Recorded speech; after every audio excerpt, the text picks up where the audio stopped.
I said, Lord, why did he kill my child? I could not imagine that somebody could do what she did. This case was not a whodunit, it was a howdunit. He looked me straight in the eye and he said, "What did you just say?" A popular high school coach is shot dead, and when the police can't come up with enough evidence to put his killer behind bars, one woman vows to track down the missing proof. We were not going to lose our focus. We were working as hard as we could work to make sure that justice prevailed. Then, a young man is gunned down in broad daylight, but the investigation quickly goes cold. Just what does a mother have to do to crack her son's case? I don't want no other mother or parent to go through what I went through. I'm not going to stop until God tells me to stop.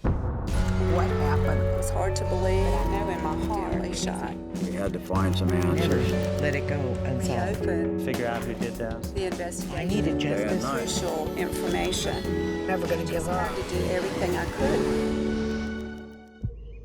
February 1st, 1988.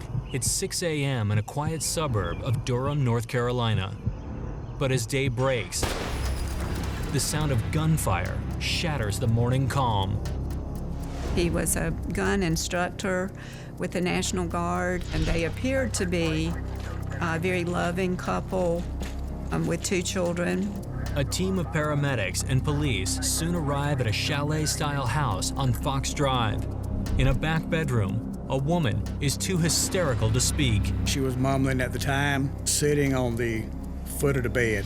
Behind her, a man lies in the fetal position on the bed, moaning quietly. He was bleeding from the head. He was still alive because blood was flowing out of the wound. The man is Russell Steger. The woman is his wife, Barbara. She indicated she was laying in bed. She heard a noise. She knew Russ had a gun under his pillow, thinking that was a burglar. She pulled it out from underneath the pillow, and as she did, the gun discharged, striking him in the back of the head. The EMTs rush Steger to a nearby emergency room, and Barbara rides with him in the ambulance. Doctors struggle to save Russ from massive trauma and intracranial bleeding, but the damage is too widespread, and he dies just before noon that same day. 30 miles away in Raleigh, Russell Steger's ex-wife, JoLynn Snow, has just arrived home from work when she gets an unexpected knock on her door. My parents showed up at my door, and my mom said, "We have some terrible news. Russ has been killed." And my first thought was, perhaps a horrible automobile accident. So I asked what happened, and my mom said that his wife accidentally shot him. JoLynn is shocked by the tragic news. Russell was a popular coach at the local high school, Barbara, a fixture on the Durham real estate scene, and both were deeply religious. Russ and Barbara were very involved in the church community. I believe they were probably at church every time the doors were open. I know they went to Sunday services. They each taught Sunday school. Though JoLynn and Russ had been divorced for more than 10 years, they'd been close since high school, and their relationship remained remarkably strong. Russ always saw the positive in everything. We dated through the high school years and college years, and we married when I was 21. Shortly after their 1974 wedding, Russell realized his childhood dream when he began teaching at Durham High and coaching the baseball team. He was very involved in coaching. He would say that life happens out on the field. If you lose, you dust yourself off, get back up, and hit it again. Their marriage only lasted 4 years, but they remained good friends. We were not a good husband and wife team, but after our divorce, I could have called on Russ to do anything for me, and he would have been right there for me. And I think he felt the same. A few months after he and JoLynn separated in 1978, Russ met Barbara Ford, a recent widow. I met Barbara one time. She seemed extremely normal to me. Barbara was very giving in the church community. If somebody was sick or injured, she would be the first one to show up with a casserole or a cake. Russ and Barbara were married on March 17, 1979. The couple quickly settled into their new home, and for 9 years of marriage, they seemed like the perfect pair. As soon as I heard that Russ had been killed, I started trying to reach the officer in charge. I had very important information about Russell Steger's death that I needed to share with them. Her first stop is the Durham police station. At the helm of the investigation into Russ's death is Detective Ricky Buchanan. I could not imagine that somebody could do what she did. It was hard to believe. And I said, I know in my heart it was not an accident. I thought she was about half whacked. She identified herself as Russ's first wife. I told her that the report indicated that was an accidental shooting. So then I said, well, do you know that her first husband was also supposedly accidentally shot? He looked me straight in the eye and he said, what did you just say? And the information that we didn't know about was the first husband's death. Several years before Russ was killed, he confided in me that Barbara had told him that her first husband had accidentally shot himself. Stunned, Detective Buchanan contacts the police in nearby Randolph County and tracks down the name of Barbara Steger's first husband, Larry Ford. Skimming through Ford's case file, Buchanan quickly realizes that Joe Lynn is absolutely right. In 1978, Larry Ford had, according to the police report, died of a self-inflicted gunshot wound. It's extremely unusual to be married to two men, and one is shot through the heart and the other is shot through the brain, and you're the only other adult at home when it happens. Pressed by Joe Lynn, Buchanan immediately orders an autopsy of Russ Steger's body. At the same time, Joe Lynn heads to the home of her former mother-in-law, Doris Steger, who she hasn't seen in over 10 years. I had decided on the way over that if they didn't bring any suspicions up to me, that I was not going to bring it up to them at that point. Russ is buried on February 3rd, 1988. But at his funeral, Joe Lynn is disturbed by Barbara's behavior. She didn't seem to be grieving at all. It seemed more like a social gathering than a funeral for someone that you love. Convinced now that this was no accident, Joe Lynn vows over Russ's grave to prove it to the world. I just had to do everything I could to get them to reopen the investigation. I was not going to let anything stand in my way. Jo Lynn Snow suspects her husband Russell Steger was killed in cold blood by his new wife Barbara.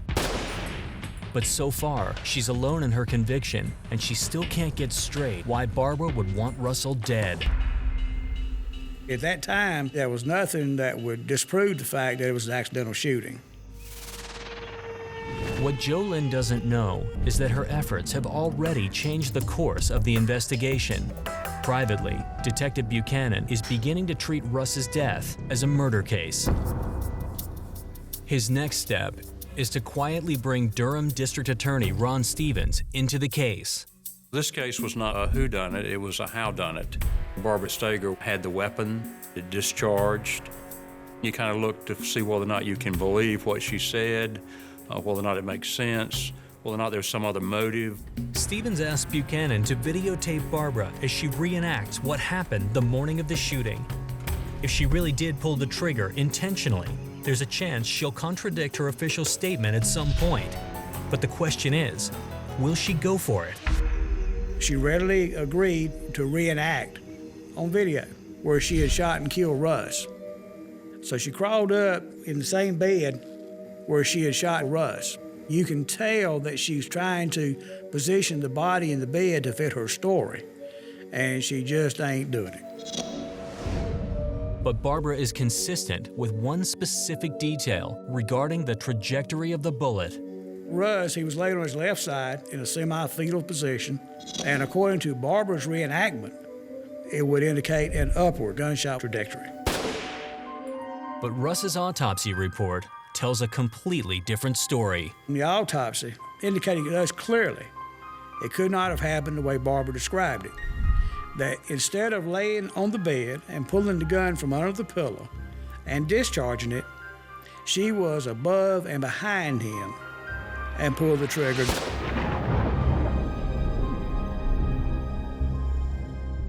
Stevens and Buchanan are now almost certain that Barbara intentionally killed Russell.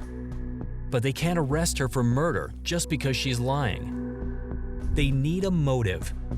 So once again, they turn to Jo Lynn, and as she considers the possibilities, she keeps coming back to one point of contention that only a few people were even aware of: money.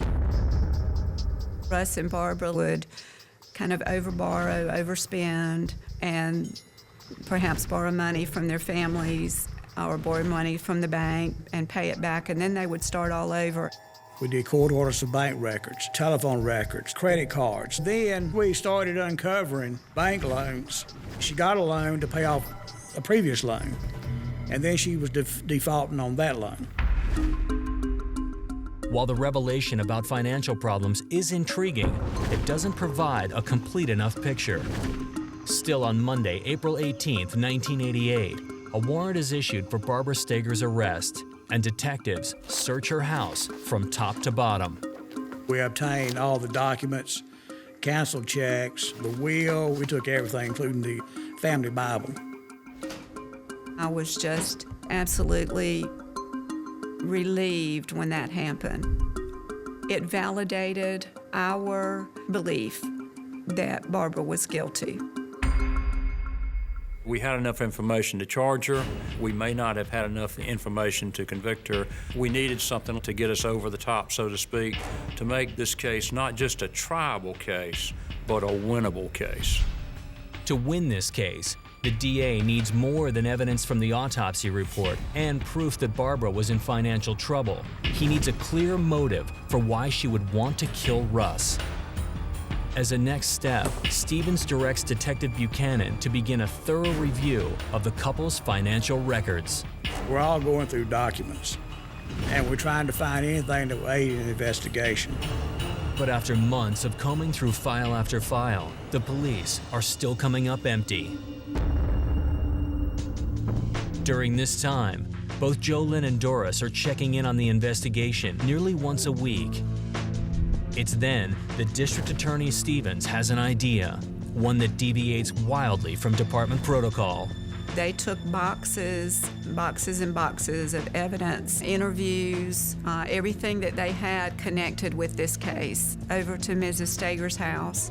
And nights and weekends, I would go over to her home.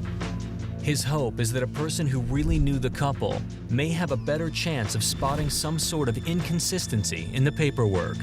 Jo Lynn went through an exhaustive effort to look for everything that she might have that would show anything as far as the finances of the family or anything.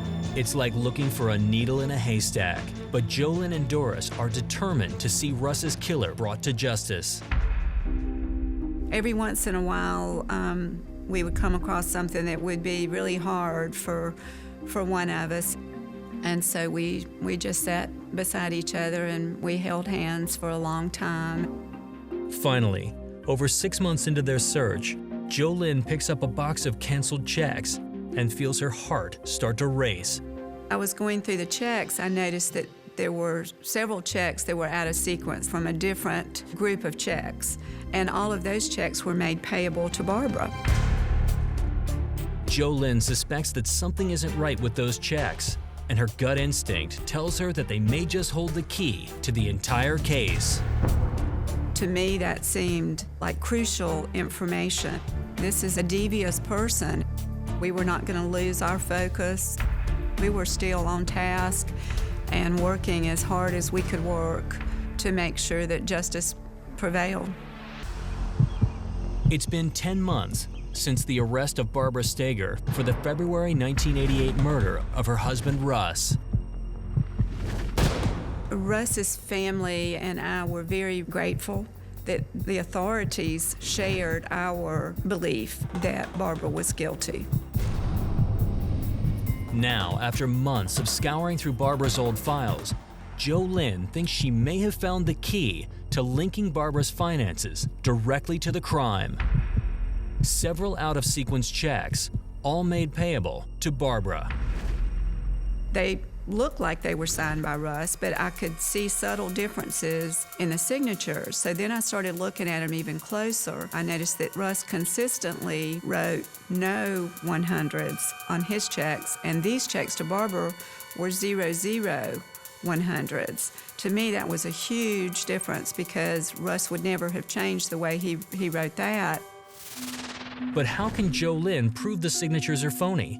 She next asks Russ's mother, Doris, for something on which Barbara would have signed both Russ's and her name. Mrs. Steger found, I believe it was a Mother's Day card, that Barbara had signed Russ and Barbara, and we compared the way she had signed Russ's name on the card to the Russ on the checks made payable to her, and it was just a dead ringer for it.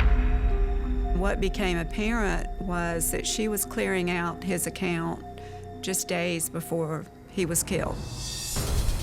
Referring back to the most recent loan application, it becomes clear that Barbara forged the signature on those documents as well. Suddenly, it's all coming together, and JoLynn wastes no time in notifying D.A. Stevens about her discovery. Barbara was living even more beyond her means than Russ Steger knew about. Russ had no idea that she had forged documents, gotten loans that would have required his signature, but that he did not sign.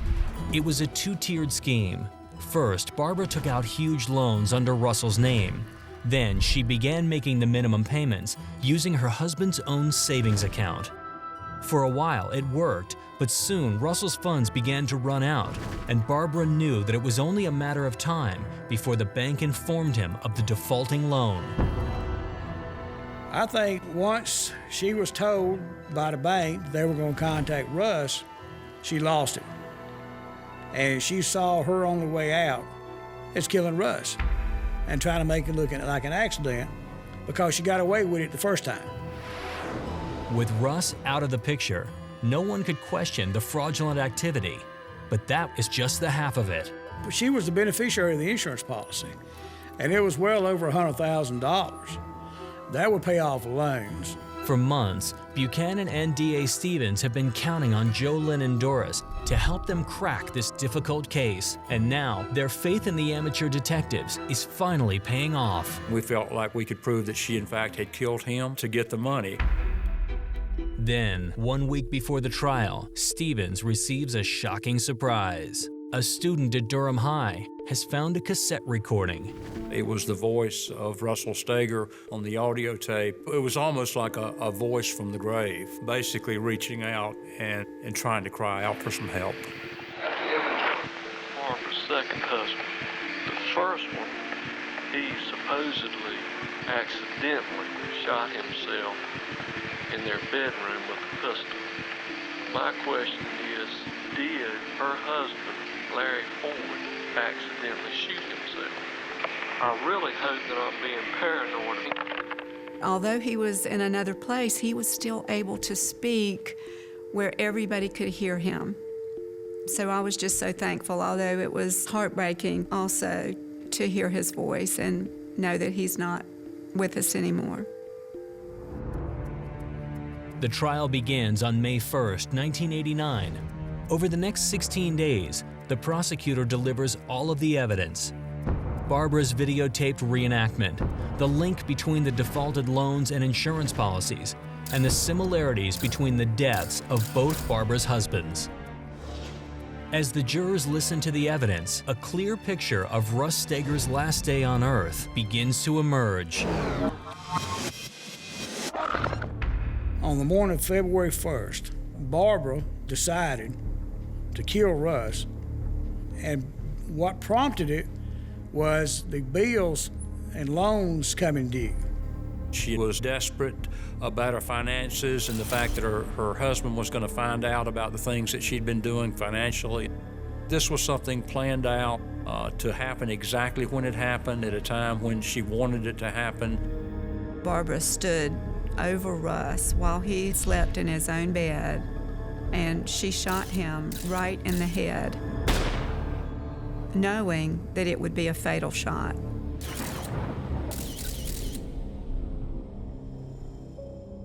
On May 18th, the jury begins deliberation. 44 minutes later, as they re-enter the courtroom, JoLynn Snow struggles to hold back her emotions. We were all sitting on the edge of our seats to hear what the jury had to say.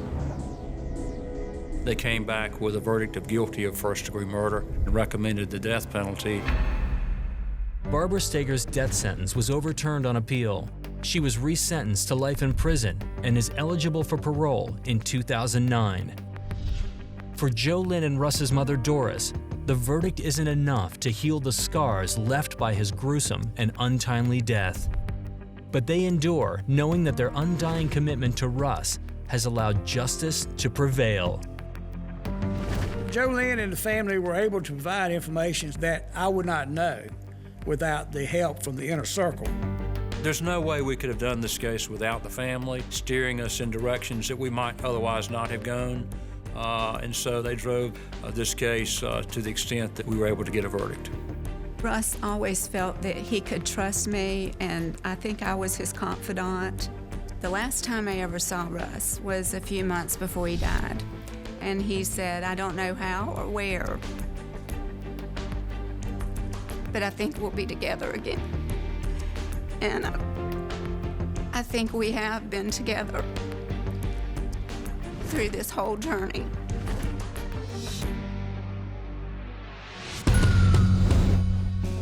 From the beginning, everyone knew who killed Russell Steger. It was just a question of why.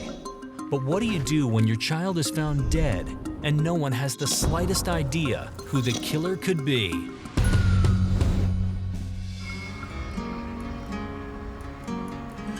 September 12, 2000, a gas station in crime-riddled Pritchard, Alabama. It was basically an open-air drug market, about as low as it had ever been. A car pulls in, and Jettis Holyfield gets out to pump gas. His younger cousin goes inside to pay. He said, "Mama, you don't have to worry." He said, "I'm not gonna get in no trouble. You don't have to worry." A block away, a man dons a ski mask and rides a bicycle towards Jettis. Then, he starts shooting. People thought maybe he had gotten away. Just a half mile from the gas station, the phone rings in Melinda Holyfield's house. It's her nephew, Horatio. Horatio say that somebody was shooting at Jet. So I asked Horatio, I said, "Well, where you are?" He said, "We at the service station." Melinda immediately dials 911 and reports the shooting to the police. Then she gets in her car and drives as fast as she can to the gas station. As she pulls into the lot, it's clear the shooter has already fled the scene, and there's no sign of Jettis anywhere, but she does see a police officer sitting in his cruiser. So I told the police that I was Jettis' mother, and where was Jet? So he said that he didn't know where Jet was. Desperate for any sign of her son, Melinda immediately begins scanning the surrounding area. The first thing she notices are some empty bullet casings on the ground. That's when I picked the shell up, and I gave it to the police. He just took it and just threw it in his car.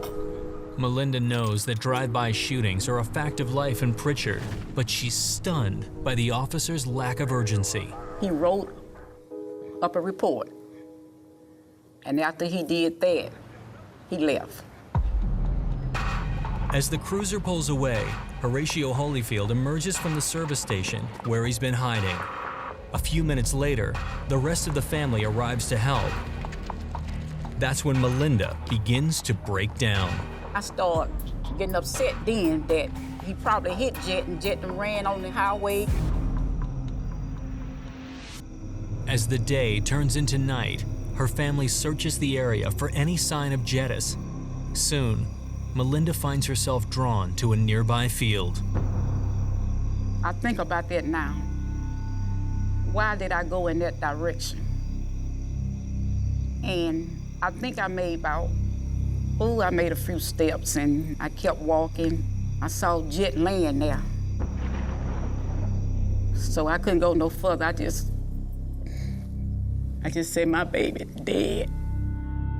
When the EMTs arrive, They pronounced Justice Holyfield dead from a gunshot wound to the back of the head. I lay there and I just cried to God, just tell him to send me an angel, that I needed somebody to watch over me and help me go through this because it was so hard. In the days after her son's death, Melinda struggles to make sense of the tragedy. I think Jed was my favorite. He was kind of shy. It was just something special about Jed from day one. Justice Holyfield, nicknamed Jet, was the third of Melinda's 4 children. He had always avoided trouble, and Melinda can't figure out why anyone would want to end his life. Then she remembers an incident that could change everything. 2 days before the shooting, Jet's car had been broken into and a radio stolen. I just felt like something was gonna come behind that radio. Trouble.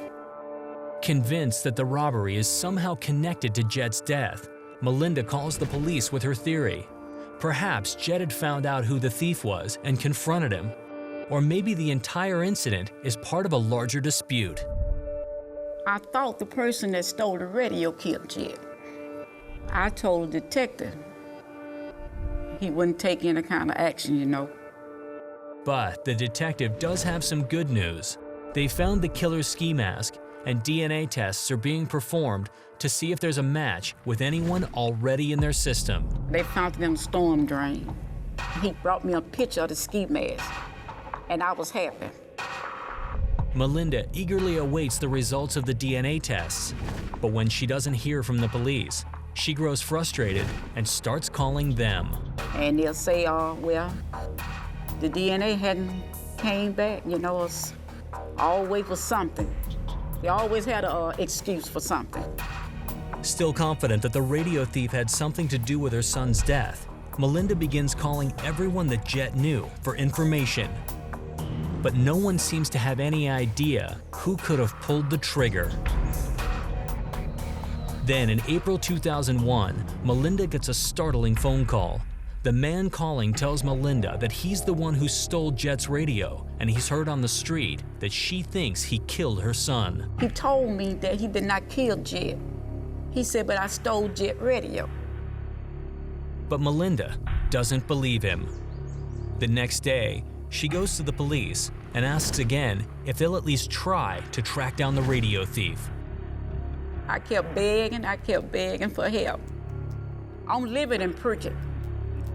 And then I couldn't get no help from out of Pritchard. Her frustration with the police is intensifying, and as Melinda continues to push the investigation on her own, she begins to wonder if the killer might come after her too. But I was afraid for my family, for my kids. I had a lot of people come to me and tell me that I should leave it alone, I should drop it. And I told them that was my child. A year after Melinda Holyfield's son, 20-year-old Jet, was brutally gunned down at a gas station, she's still on the hunt for his killer. But just when she thinks the case has gone cold, Melinda gets a call from the police. They've found the radio thief, who she believes had something to do with Jet's murder. I was very happy. It's just a relief. But when Melinda meets with the detective, she's told that the radio thief's DNA doesn't match the DNA in the killer's ski mask found at the crime scene. Melinda is devastated. After I got that news, I just got so upset. She's also more mystified than ever.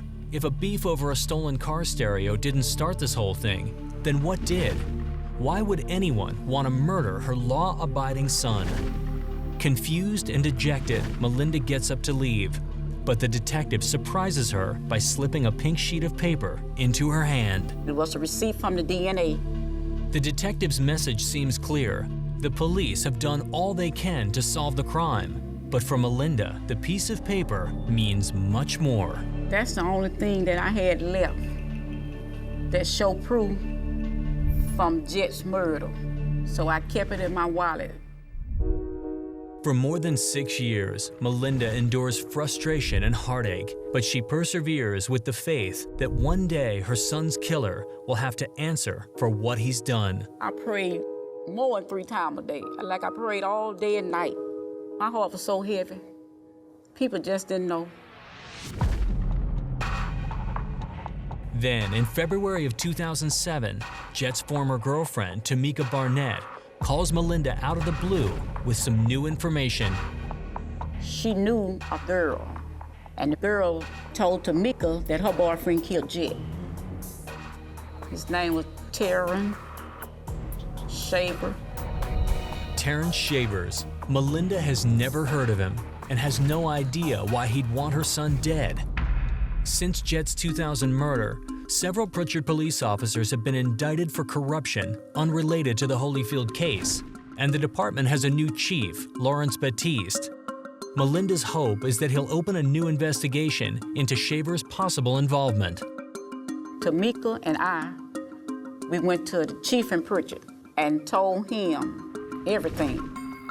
But at that time, we did not have eyewitness account, or we didn't have any credible evidence that would have tied Mr. Shavers directly to the incident at that time. I used to walk out that city complex building, and I used to look up towards the sky. I used to tell the Lord, I'm not going to stop until God tells me to stop. Undaunted, Melinda phones the local paper and reaches reporter Robert McClendon. She recounts every detail of the case, the shooter in the ski mask, the DNA tests, and Tamika Barnett, who's since fingered Terrence Shavers. It was obvious that the pain was very fresh for her. The murder was cold, but the pain was still very real. People weren't even returning her phone calls. I couldn't be one more person that just brushed it aside. It's been 7 years since Melinda Holyfield's son Jet was gunned down in cold blood, and she's convinced that the Pritchard, Alabama police can do nothing more for her. I couldn't get anyone to listen to me. I felt so bad, just like I failed my son, you know. But now, Melinda Holyfield has a new ally, local reporter Robert McClendon, and he's starting to investigate the story. His first stop is Chief of Police Lawrence Batiste. I was like, so where is the investigation here? Are there, what all do you guys have? And he looked at me and he pushed across a piece of paper, and it was the incident report, and he said, that's all we have. And you could have knocked me over with a feather at that point. That's when I really found out what was going on. And they couldn't even find a homicide file. My baby didn't even have a homicide file. Melinda is furious and soon channels her anger into action. I kept thinking about Jet. I said, no. I said, I'm going further. On May 1st, 2007, she decides to go straight to the head of Alabama law enforcement and writes to the Attorney General, Troy King, asking him to open a new investigation into the case. I mailed that letter on a Monday. And that Saturday, I received a letter from Troy King's office that he said that he was gonna send me my own investigation. Ooh, that was a happy moment. The Attorney General assigns cold case investigator J.W. Barnes to the case on May 9th. You could just see the sadness in Miss Holyfield's eyes, that she knew that the individual that had murdered her son was out there. She just wanted this case resolved. J.W. Barnes, when he came in to my house that day, he said, we have little lead to work on. He said, but I'm gonna do my best. Barnes asks Melinda to invite all of the witnesses to her home to speak directly with him. First up is Jet's girlfriend, Tamika Barnett. Tamika Barnett told me that young lady told her that her boyfriend, Terrence Shavers, had confessed to her that he had just shot somebody at the service station. Next is Jet's cousin Horatio, who was at the scene of the crime. Whenever Melinda had spoken with Horatio in the past, he didn't have much to offer. But this time, he drops a bombshell. and he indicated that there had been an individual on the corner by the name of Larry Hamilton that had witnessed the shooting. Shortly afterward, reporter McClendon locates Hamilton, a homeless person nicknamed Bone Man, in a Pensacola jail, and writes a case-breaking article in which Bone Man claims to have seen the face of Jet's killer. Miss Holyfield was ecstatic when she read the story. She just kept thanking me and thanking me. Barnes jumps on McClendon's lead and immediately heads to Pensacola for a jailhouse meeting with Bone Man. We had a photo lineup that consisted of a sheet of paper with 6 photos on it, one being our suspect. I showed it to Mr. Hamilton, and he immediately identified the photograph of Terrence Shavers. In my opinion, Bone Man was sent by God. Bone Man was an angel standing on that corner. Barnes' next step is to link Shavers directly to the murder by comparing his DNA with the DNA from the ski mask found at the crime scene. The detective quickly locates Shavers at a local jail where he's locked up on an unrelated charge. He was sitting in the chair, and you could just tell that he was nervous. He knew that I was there, and it has in the warrant a DNA sample, so he can put 2 and 2 together.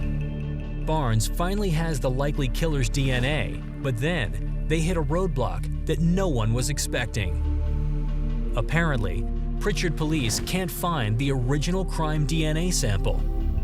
Can't get the ski mask. Ski mask is lost. Without the crime scene DNA, the case against Shavers is about to fall apart, and it's looking as if there's nothing anyone can do about it. I knew that I was finna get a breakthrough, and I knew that I needed more patience.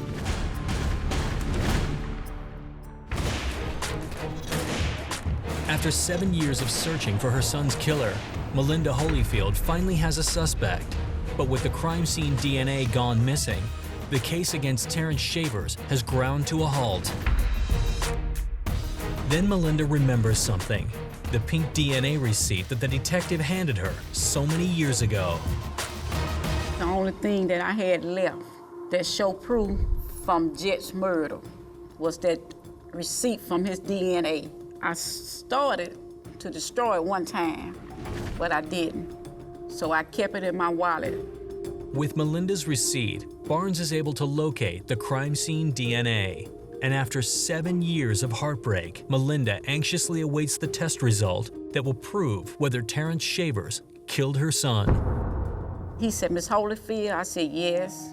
He said that DNA matched Terrence Shavers. I wanted to hear that, and then in a way, it hurted my heart, you know, to been carrying this burden around all these years and knowing that Terrence Shavers killed my child.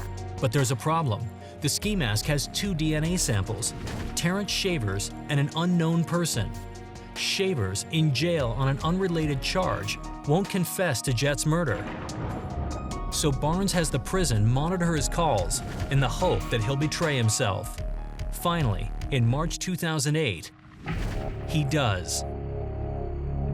A good lawyer, if I'm for real, will get it where I probably, if they do try to get me on that, try to get a manslaughter or something. By saying he hopes a lawyer will help him get a reduced manslaughter sentence, Shavers unknowingly admits his guilt. On May 22nd, Terrence Shavers is indicted and arraigned in Mobile Superior Court and pleads not guilty. I just couldn't sleep at night. I was so happy to go to court. Looked like the days weren't coming fast enough. But when the prosecution lays out its case at a pretrial hearing, Melinda is forced to relive her son's murder all over again.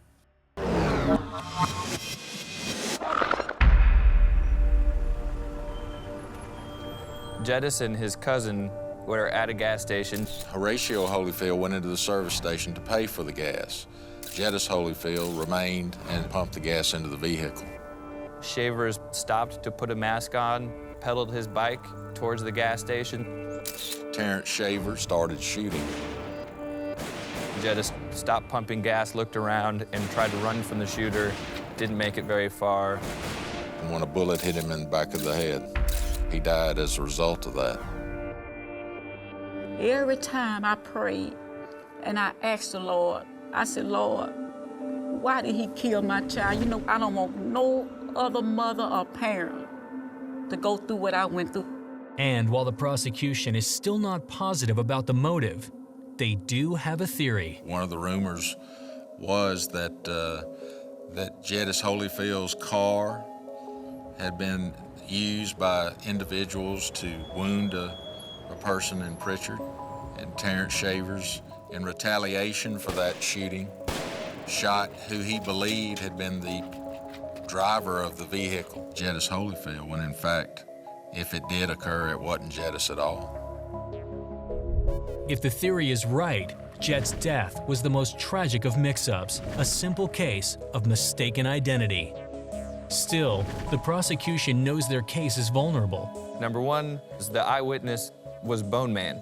This is an admitted drug addict, and the other problem was the DNA evidence that they had. Mr. Shavers' DNA was not the only DNA in the mask. But Shavers' attorney wants to make a deal. The killer will admit to manslaughter and serve a 20-year sentence. 3 in prison, 17 on parole.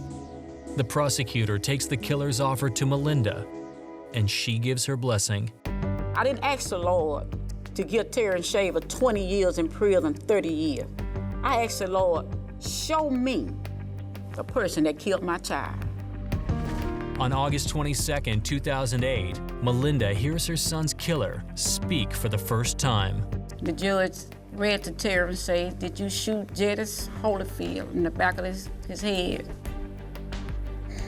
He said yes. I was glad to hear him admit that he killed Jed, but it was a hurting feeling. There's a hero in this story, and that's Miss Holyfield, because if it hadn't been for her and her efforts, this case would still be, well, you can't even say it'd be in a filing cabinet because there was no case filed. I think having this kind of closure, having something done about her son's death has allowed her to process it in a way that it's not as raw. Terrence Shavers is currently serving a 3-year sentence and is due for parole in 2011.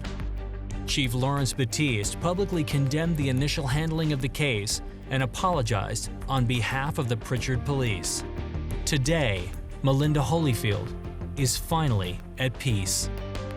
I had to forgive Terrence Shaver for killing my son. And that was hard for me to do. But how can God forgive me for what I do and I can't forgive my fellow man?